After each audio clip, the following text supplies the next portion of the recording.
En publiant en décembre 1978 un texte négationniste de Robert Faurisson, le quotidien Le Monde pensait exposer ses mensonges et mettre un terme à une polémique qui n'avait pas lieu d'être. En réalité, l'article lance sa seconde carrière. D'universitaire en mal de reconnaissance, il devient star du négationnisme. C'est le début de l'affaire Faurisson. Elle durera 40 ans. Mécanique du complotisme. Le négationnisme. Chapitre 3. L'affaire Faurisson. Bonsoir, vous êtes dans Découverte. Allô, je suis Robert Faurisson. Ah voilà. Europe 1, 1990, Robert Faurisson avec Olivier de Rinxin. Je déplore de n'avoir pas été invité à votre émission. C'est pas faute d'avoir essayé de vous inviter, monsieur Faurisson. Pardon ? C'est pas faute d'avoir essayé de vous inviter, monsieur Faurisson. Vous ne m'avez nullement invité, monsieur. On vous a téléphoné depuis ce matin et il a été impossible d'obtenir une invitation. Bref. Je ne perdrai pas de temps, j'opposerai un démenti formel et méprisant à vos allégations. Nous avons essayé de vous joindre, ce n'est que par l'intermédiaire Je de vous votre demande sœur pardon, en fin d'après-midi. monsieur. Arrivons tout de suite au sujet. En tout cas, s'il vous l'essentiel, plaît. c'est que vous puissiez vous exprimer, ce qui est... Arrivons tout de suite au sujet et au cœur du sujet. Robert Faurisson a plusieurs techniques pour se faire entendre, c'est-à-dire dès que son nom est utilisé par voie de presse, il utilise entre autres le droit de réponse, mais c'est aussi quelqu'un qui va réussir, par exemple, à faire amener les caméras chez lui. Robert Faurisson aime les micros, aime les médias et aime aussi, dès cette époque, se victimiser. Alors, monsieur, si vous permettez, je voudrais résumer, puisqu'enfin j'ai la parole, après avoir été tellement insulté. C'est pas un pays totalitaire, vous êtes là et vous parlez. Oui, en effet, monsieur, au bout de 6 ans d'insulte.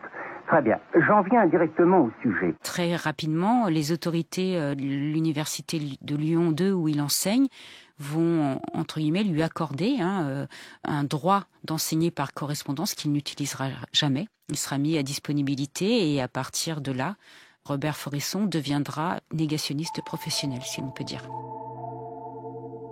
Il va rester titulaire de son poste à Lyon 2 avec le versement intégral de son salaire. À tous les points de vue, la stratégie procédurière et la posture victimaire de Faurisson sont donc payantes. Les médias s'intéressent à lui. Il engrange des soutiens. L'extrême droite française, dans son ensemble, soutient le négationnisme de Robert Faurisson. Le négationnisme technique. Par contre, le soutien inespéré que va recevoir Robert Faurisson, c'est ce soutien qui est d'une certaine ultra-gauche française, qui est matérialisé par un homme qui se nomme Pierre Guillaume et qui est fondamental dans cette histoire du négationnisme français. Pierre Guillaume était un vrai militant d'extrême gauche, reconnu par ses pairs et qui a créé une librairie à la fin des années 60, en 67, dans le quartier latin, qui s'appelait La Vieille Taupe. C'était vraiment un des centres de la pensée ultra-gauchiste du quartier latin. Et là, il s'est donc opéré une alliance contre nature, évidemment, entre une extrême droite antisémite et cette ultra-gauche qui a soutenu Faurisson. La première chose qui se rejoint quand même avec l'extrême droite, c'est un antisionisme. Et ces hommes et ces femmes sont en désaccord total avec ce que l'État d'Israël prône à ce moment-là. La deuxième chose, c'est le rejet de l'antifascisme.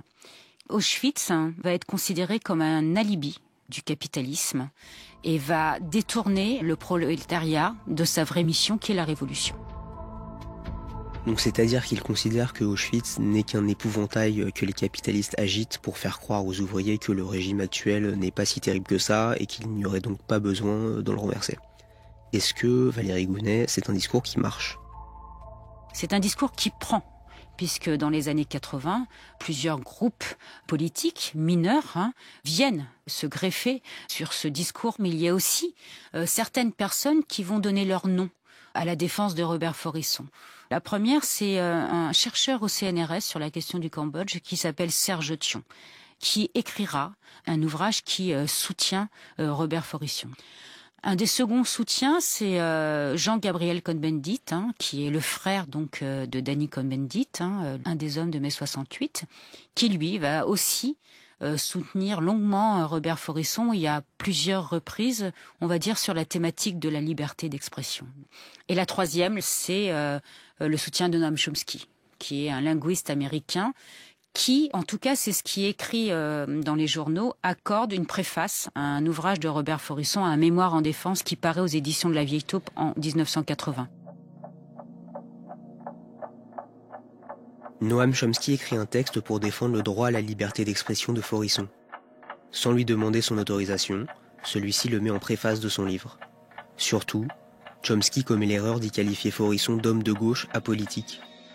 Le négationniste d'extrême droite va s'en servir comme caution intellectuelle et morale.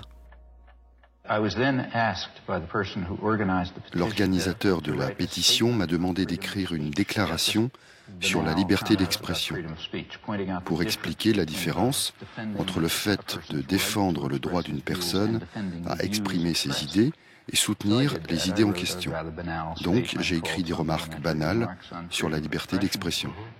Et je lui ai dit d'en faire ce qu'il voudrait.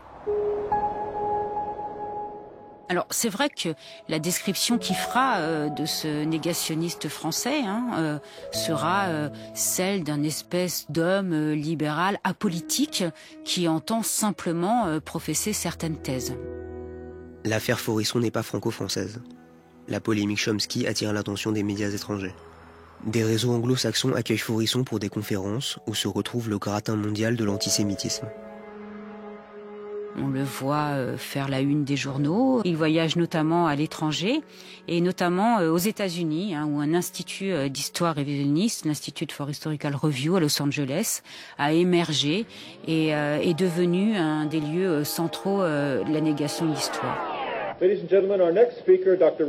Notre prochain intervenant, M. Robert Forisson, est actuellement reconnu comme le plus important négationniste du monde. Donc c'est vrai qu'une espèce d'international négationniste est en train de se structurer et en train non pas de s'imposer, mais en tout cas d'arriver à se faire entendre auprès de certains cercles. Et notre caméraman Frédéric Vassor a réussi ce qu'il craignent le plus. Il filme là, en secret, et pour la première fois les visages de ceux qui réécrivent l'histoire. Il filme cette réunion de révisionnistes racistes et antisémites. En costume bleu, à gauche, en arrière-plan, le professeur Robert Forisson avec ses amis. Valérie Gounet, cette deuxième génération de négationnistes incarnée par Forisson, rencontre un succès bien plus important que la précédente, celle de Bardèche. Qu'est-ce qui les différencie ? Quand vous demandiez à Maurice Bardèche qui il était, Maurice Bardèche disait qu'il était simplement fasciste et antisémite. Il n'avait aucun problème à s'annoncer ainsi. Des hommes de la génération ultérieure, je pense à Robert Forisson et à d'autres, eux s'avancent masqués. Ces idéologues du négationnisme, qui est un discours antisémite, se disent non pas évidemment antisémites. D'ailleurs, Robert Forisson et d'autres attaquent des personnes qui le traitent d'antisémites, de falsificateurs de l'histoire, etc., les attaquent en justice. Non, ces hommes se disent avant tout passionnés de la vérité, chercheurs inconditionnels de la vérité, qui veulent faire progresser la vérité, et pourquoi pas de temps en autre antisionistes. Un communiste est un être humain, un juif aussi, un nazi aussi, moi aussi. Je ne suis pas un nazi. Comment vous décririez-vous politiquement ? Rien. L'affaire Forisson traverse les années 80. Au même moment, Jean-Marie Le Pen devient une figure politique nationale. Ses scores progressent, mais la Seconde Guerre mondiale n'est pas si lointaine, et les Français ne sont pas encore prêts à porter l'extrême droite au pouvoir. Ses conseillers parlent du verrou de la Shoah. Ils sont convaincus que seul le souvenir du génocide empêche les électeurs de basculer dans leur camp. Pour faire sauter ce verrou, il suffirait donc de prétendre qu'il n'a jamais existé. La stratégie n'est pas nouvelle. Le Front National ne fait que suivre les pas de son cofondateur, François Duprat, celui qui avait le premier fait traduire en français la littérature négationniste anglo-saxonne. Jean-Marie Le Pen ne se fait pas prier. À partir des premiers succès électoraux, Jean-Marie Le Pen va choisir pour une stratégie langagière qui est celle de ses pseudo-dérapages. Et il y en a un qui marque évidemment l'histoire du Front National avant tout, mais aussi de l'antisémitisme et du négationnisme. C'est ce pseudo-dérapage qu'il opère en septembre 87 sur les ondes d'RTL, devant 2 journalistes, dans lequel il parle des chambres à gaz comme d'un détail de l'histoire. Je ne dis pas que les chambres à gaz n'ont pas existé. Je n'ai pas pu moi-même en voir, je n'ai pas étudié spécialement la question, mais je crois que c'est un point de détail de l'histoire de la Deuxième Guerre mondiale. Voulez-vous me dire que c'est une vérité révélée à laquelle tout le monde doit croire? C'est une obligation morale. Je dis qu'il y a des historiens qui débattent de ces questions. Il y a donc au cours des années 80 une offensive négationniste en France. Quelles vont être les réactions de la société civile et des autorités? La première qu'il faut souligner, c'est déjà une réaction orale, c'est-à-dire celle des anciens déportés. Plusieurs vont, à la fin des années 70, décider de porter leurs paroles, notamment devant les jeunes. On ne peut entrer dans un camp où c'est marqué Buna, Monowitz, Auschwitz, III, Auschwitz III. On ne sait plus où on est, on ne sait plus ni ce qu'on est, ni où on est. Charles Palin. Qui nous tatoue un numéro. À partir de là, on n'a plus de nom. La deuxième, c'est évidemment une production scientifique, historiographique qui va se développer. Et c'est vrai qu'à partir de la fin des années 70, plusieurs ouvrages vont être édités.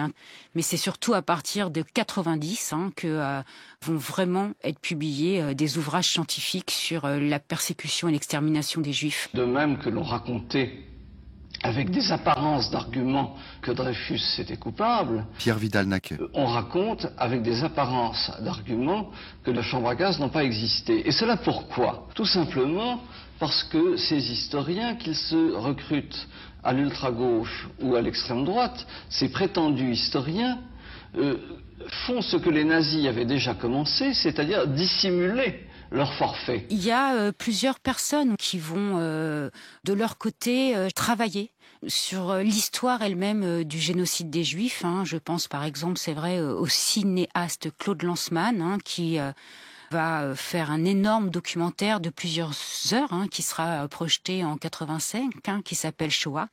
Mais je pense aussi à l'avocat Serge Klarsfeld, qui va, par le biais de ses recherches, par le biais de certaines personnes, de plus en plus avoir des documents sur l'histoire du génocide des Juifs. Il y a aussi des moments très très forts dans cette histoire du négationnisme qu'il faut mettre aussi en exergue, j'allais dire. Il y a aussi en 87 le procès Barbie. C'est un homme qu'on ne peut pas l'oublier. À cause de quoi, madame? À ses yeux, à son regard. Ce qui était extraordinaire chez Barbie, c'est cette joie satanique qu'il avait à torturer. Il éprouvait vraiment une jouissance extrême. Mi-juillet 90, la loi Guessot va être votée pour punir légalement ceux qui font office de négationnisme, que ce soit à l'écrit ou à l'oral. 100 000 francs d'amende avec sursis pour Robert Forisson, le professeur révisionniste qui nie l'existence des chambres à gaz. Le tribunal correctionnel de Paris l'a condamné pour contestation de crimes contre l'humanité.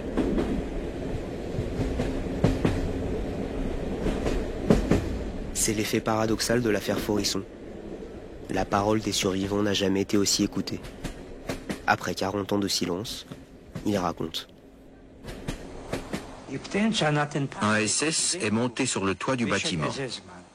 Il a enfilé un masque à gaz, a soulevé une dalle et a versé la poudre. Joseph Pachinski. Pour couvrir les hurlements, ils avaient même placé près du crématorium 2 motocyclettes. Elles tournaient à plein régime pour couvrir les cris.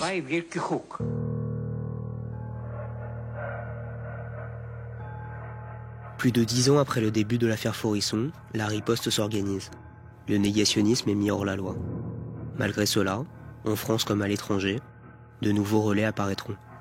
À la suite de Forisson, un philosophe communiste converti à l'islam s'intéresse à la question. Au Moyen-Orient, Roger Garaudy deviendra une star du négationnisme. Mécanique du complotisme, le négationnisme, un podcast de Roman Bernstein et Thomas Duterre.